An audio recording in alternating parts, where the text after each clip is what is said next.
sesenzela laba abanganaki abangazi ukuthi kusetshenzwa kanjani online, nabangenankinga nje ukuthi iqhawe labo likanjani.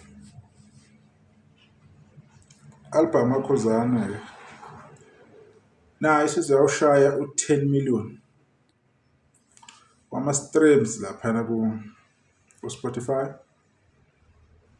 Ikasala emuva kakhulu, kuzodingeka ukuthi kuliwe ngempela, belwe abantu ukuze kukhuphuke ngamandla.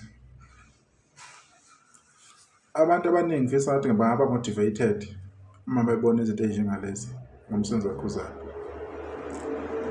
ney'nkulumo ey'velayo ey'thize mhlawumbe ey'zama ukunyathela zigxobe zivale lokho kuhle akwenzayo.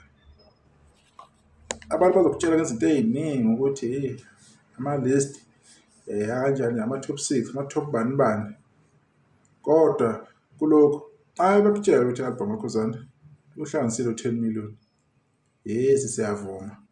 Amanye ama-album asewuhlanganisile u-20, amanye no-14, 15 kanjalo kanjalo, kodwa nje abantu enihlala nikhanda ama-top 10 angapheli. Ningakufihli phela lokho ukuthi into eyenzakalayo, into ekhona. Nongakholwa uzoyibalela nazi iy'nombolo ziyavela ngomnjalo bazo. So ngithi mina kulaba abasakwazi ukudlala umculo kaKhuzani, abasakwazi ukuthi bawuphushe, abakwaziyo ukuthi bebekezele noma bethola inhlamba, bethola ukuthukeka, bethola ukugxekeka, bethi bayaveza ukuthi abantu abathola amandla, kuthatha ama-post wenu awufake ku-Facebook, akusho lutho lokho. Umvuzo nawo uyazibonisa namhlanje ukuthi into esuke niyenza into ekhona. Angazi-ke ama-album kaKhuzani before, angikho sure, kodwa le i-album eseqhulwini ukuthi asheshe afike lesi sigaba ukuthi ngohafu nje wonyaka ibe isiwushaya u-10 million wama-streams. Niyishayele ihlombeke bafowethu, sihlambulenzikazi, intokazi zakwethu, insizwa zakwethu, qhubeke nje. Ney'nduna ey'kwazi ukugqugquzela abantu ukuthi bewudlale umculo weqhawe. Abantu nje abamthandayo uKhuzani, ongesikho nje abalandeli abamthandayo nje generally. Sibonge ukubona bonke abantu abasaphotha nje umculo, ney'teshi zomculo-ke, ama-TV abakwaziyo ukuthi cha, lo mculo bayawunika i-chance ukuthi udlaleke. So abantu beqhubeke njalo, benga-give up. Khona angeke sisho ukuthi mhlawumbe it's wow or kunjani kanjani, kodwa kuyabonga okwenzakalayo. Abantu bayafaka-ke umfutho, bephushe kakhulu, bebe naso-ke isikhathi sokuthi bebheke lezi zinto zo-online.